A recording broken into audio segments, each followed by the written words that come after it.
Okay, here's this problem.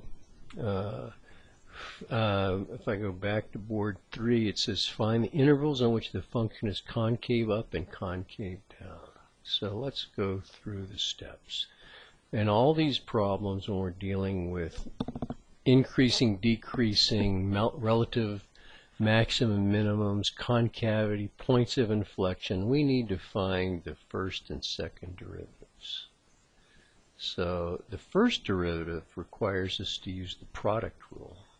So it's the first function times the derivative of the second function. The derivative of e to the x squared is e to the x squared times derivative of, we have to use the chain rule, the derivative of this exponent is 2x. And then it's plus the second function times the derivative of the first. So the second function is e to the x squared. The derivative of x is just 1. And I can write this as 2x squared e to the x squared plus e to the x squared. And if I want to, I can factor out an e to the x squared, and that will leave me 2x squared plus 1. And if I want to find the critical numbers, so I can find out where this function is increasing and decreasing, I would set the first derivative equal to 0.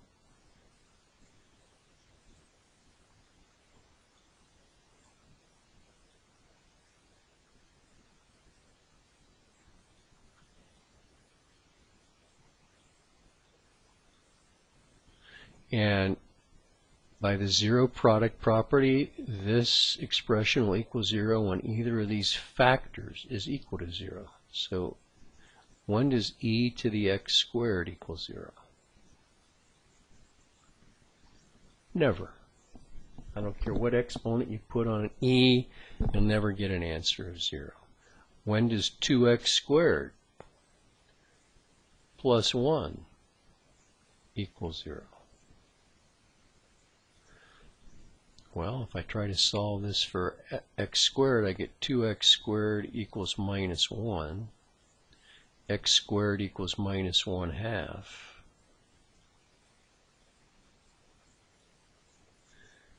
It's hard to see the minus sign there. X equals the square root of negative 1/2. That doesn't exist in the set of real numbers. So there are no critical numbers. There are no values of x that turn the derivative equal to 0.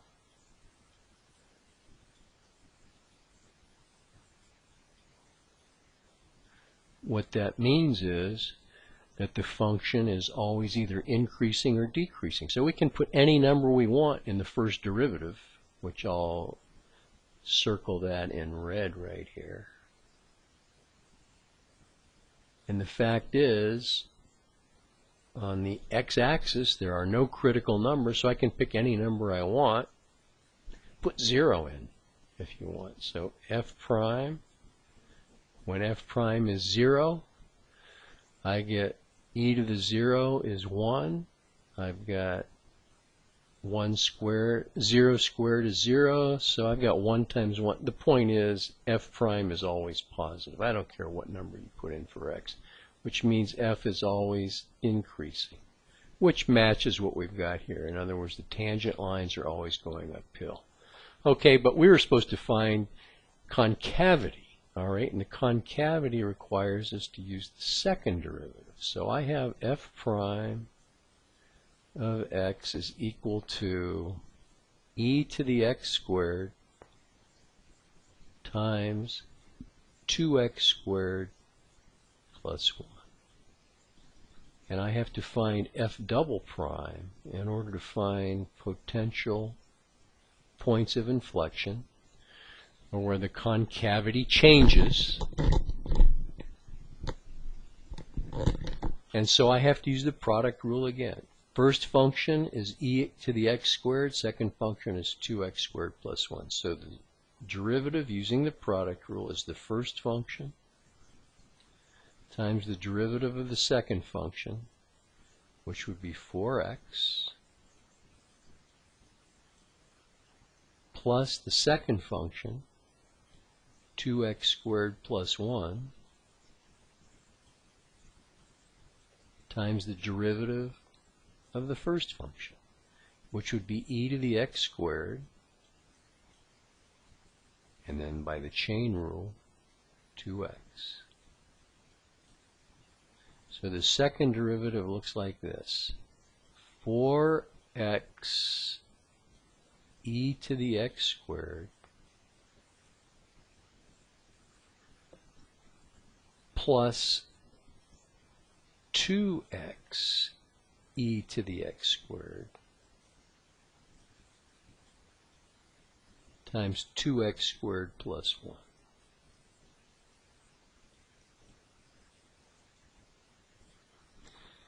And we want to know, when does the second derivative equal 0? In the old days, we used to call these numbers hypercritical numbers, where the second derivative equals 0.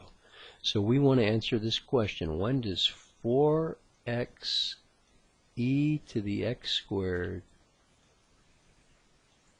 plus 2x e to the x squared times the quantity 2x squared plus 1, when does that equal 0? Well, I can see that I've got a 2x e to the x squared in each term, separated by this plus sign. So I'm going to factor out a 2x e to the x squared, e to the x squared, and what's left inside the brackets? Well, from the first term, just a 2 is left. Plus, here I factored out 2x e to the x squared. That's all of this, so all that's left is 2x squared plus 1.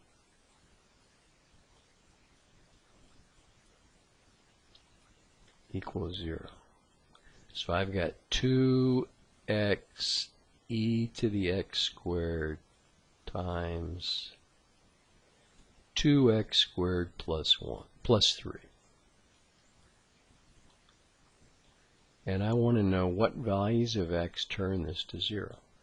And I can again use the zero product property. I got a bunch of factors here that are multiplying to give me an answer of 0. The only way I can get an answer of 0 is if one of those factors is 0. Of course, the constant 2 will never be equal to 0, but x equals 0 will turn the whole expression on the left to 0. E to the x squared could equal 0, but turns out it never can. Let me cross that out with red. Whoop.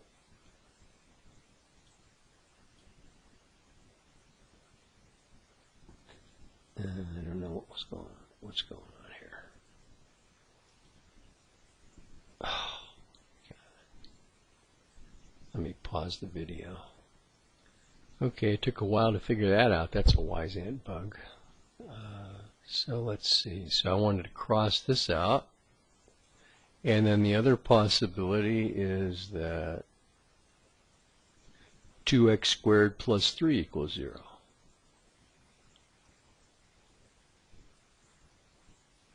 And as we've seen before, we get x squared equals negative 3/2. Can't take the square root of a negative number, so there's no values. Unbelievable. Pause the video again. Resume. Okay. Wow. Definitely a wise ant bug there. Okay, so the only hypercritical number is 0.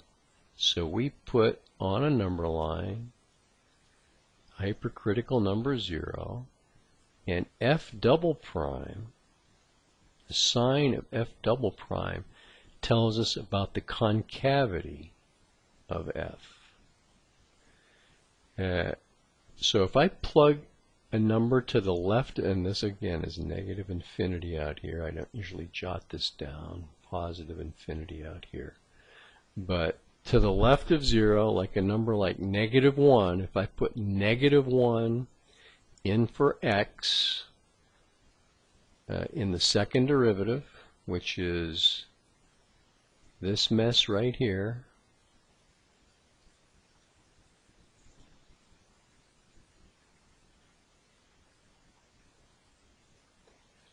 I've got this term will be negative, and this term will be negative. Everything else is positive. Negative plus negative is negative. And what does that mean? Well, if the second derivative is negative, that means the first derivative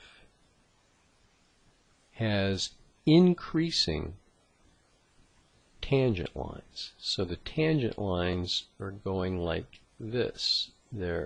I'm sorry, decreasing tangent lines. They're decreasing in slope. They're going from positive to eventually 0 right there maybe. But when the second derivative is negative, that tells us that the original function is concave downward because the tangent lines are decreasing in slope. And to the right of 0, whoop, concave downward. Pick a number to the right of 0, plug it in the second derivative, and we can see that we've got positive plus positive is positive. That means the tangent lines start to increase in slope.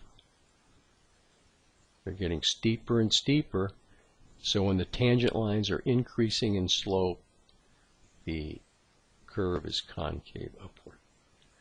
And that means, since the concavity changed, this is a point of inflection at 0, 0.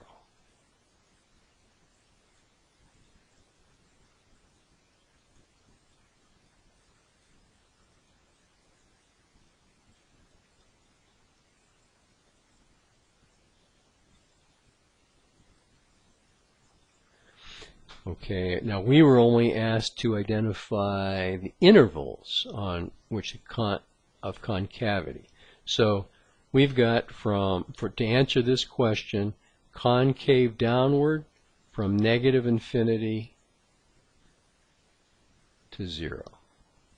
Concave upward from 0 to infinity. And this graph from Desmos seems to confirm that that is indeed the case. So there's a point of inflection right here. Concavity changes from downward to upward. Okay, so I'm going to end the video. There's a lot more to this. I think there probably need additional explanation for you for some of the other problems, but at least that gives you the general pattern to follow. Okay, and hopefully we can get you straightened out on connecting to the Wise Ant online room, and we can go over some of these problems in more detail. Okay, but there you go.